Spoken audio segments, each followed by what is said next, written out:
I'm interviewing Natalie Reed, Hello. the co-owner of the Paperverse. What is the Paperverse, Allie? So the Paperverse is kind of like Maker's own like Marvel and DC universe.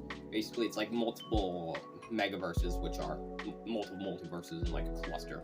So it's multiple megaverses in a cluster to form the Paperverse. In the Paperverse is a bunch of characters that wander around. It's absolutely massive. We have probably hundreds of characters, and it's other paper games we make connect to the Paperverse as well. Alright, what are paper games? Paper games are kind of like Dungeons and Dragons with less steps. Basically, the host gives the players like options like, okay, this guy, blah blah blah, what do you do? Then the player will basically say what they do. Whatever they do can change the story, change what characters they meet. It's kind of just Dungeons and Dragons, less steps. Very cool, very cool. What is one of your favorite characters in the Paperverse? So, my favorite character is definitely someone known as the Crooked Man.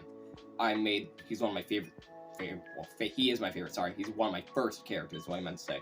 He's around 9'11", he wears a suit, black, like, dress shoes. He has a black twisted top hat with the red head and the stripe on it. Red blindfold. His arms, like, are almost reaching the ground. He's extremely powerful due to a organ like behind his heart that goes to his hands, so he can smack someone so hard they go the entire lap around the world. And then he controls something called the Crooked Dimension. It's a hallway that's constantly twisting and turning, with doors lined on each side. Going through the door would either lead to your worst nightmare or further into the Crooked Dimension, which the further you go, the stronger Crooked Man gets. But if you're not Crooked Man, get weaker. Well, that is an interesting character. You put a lot of depth into him. Yeah, he's kind of older, that's why he has so much stuff. That makes sense. Alright, do you prefer to play paper games or create paper games? That's a hard one. You see, I do like creating paper games. Only problem is after I create them, I kind of get bored of them after playing them with people for too long. But when I'm playing paper games, it's hard to get bored. I get more invested in the story and the characters when I'm playing rather than creating. So I'm gonna say playing games. Alright. So what's your favorite paper game to play? Let's see. If you asked me like a year ago, I would have said a game known as Village Simulator, which was one of the first. But I'm gonna have to go with Haughty for now. You basically play as a cat named Stray. It's like Warrior Cats, where you're in the clan and stuff. You ran away from your owners a while ago, and you're a stray who just entered the clan. Kind of like the story of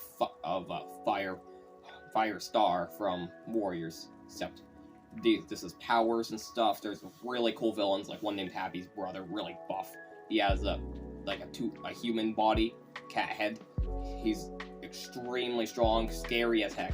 The villains and the characters are really well designed, and it's really invested in the story and the characters. Honestly, I'd like to see it turned into a book. Wow, that sounds certainly interesting. Alright, what about your favorite paper game you've created? My favorite paper game I created, let's see, kind of hard one. Spirits. I like Spirits, but I'm gonna have to go last ones because the last one's my first paper game, and it has a lot of really, in our friend group, popular paper games. Paper game characters, sorry, not paper games. A lot of popular paper game characters in our friend group, such as Crooked Man, the God of Creation Z, Shadow Boxer, Yellow Eye, etc. And basically you are in it's Earth, except like different humans were isolated by this guy named Z, who is taking over your world, so you're trying to get it back, going through his army and stuff. Interesting. Let's expand outwards a little bit.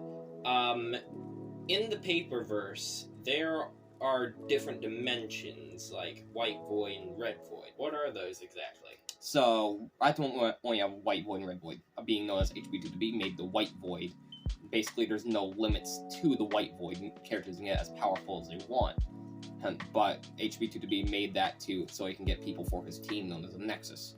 And then XS66S, HB2B's evil brother, made the Red Void to counteract the White Void, but Red Void characters aren't as strong as White Void because XS66S isn't as strong as HB2B. Very interesting indeed. So, in the Paperverse, there are characters living outside of paper games, right? Yes. So, what are events? I heard that, like, a lot of these characters that live outside paper games clash sometimes and make these things called events. Events are really strong characters that pose a threat to the Paperverse, which then multiple other characters have to intervene and help stop that threat. Event characters consist of multiple. There is the Rainbow Raiders, Dream State, Ragnarok, Corruption, etc. Right now we're on Rainbow Raiders, haven't finished that, but yeah, there's some really interesting events, like, love the Dream State event, that one's probably my favorite. It required 5 of the strongest characters in the Paperverse to take him down. Wow, certainly interesting. Alright, what was the first event, and what major impact did it have? So the first event was technically the Ragnarok event. Well, canonically, but the first event we made. Do you remember? Wasn't it Gunther? Yes, it was Gunther. Gunther was the first event we made. Gunther was from another, multiverse, but we'll get into that maybe another day. We'll see. But Ragnarok was the first. There used to be a dragon species that tried to take over, but they were extincted ultimately by Paperverse, by the war. And Ragnarok was a leader. He could control people and minds by looking at them. And he was stopped by one of the strongest favorite characters known as Ruckus. Cool. Alright. One last question before we end this. Who is the most dangerous event character that has appeared? Dream State. Dream State? What made him so dangerous? Well, he took on Ruckus, Multiverse Traveler, Mr. E, and Raven at the same time, but still was able to kill Raven, and everyone who survived suffered irreversible damage and permanent injury. Dream State was very strong. If he wasn't stopped by that team, then he probably would have ended Paperverse. Well, maybe Nameless would have stopped him from the White Void, but yeah, he was really strong. I didn't make him, so I can't really get in depth, but he nearly killed every character there. Wow, alright. Well, the Paperverse is certainly interesting. I'm glad we could have this interview happen, and have a good day. Have a good day. Bye.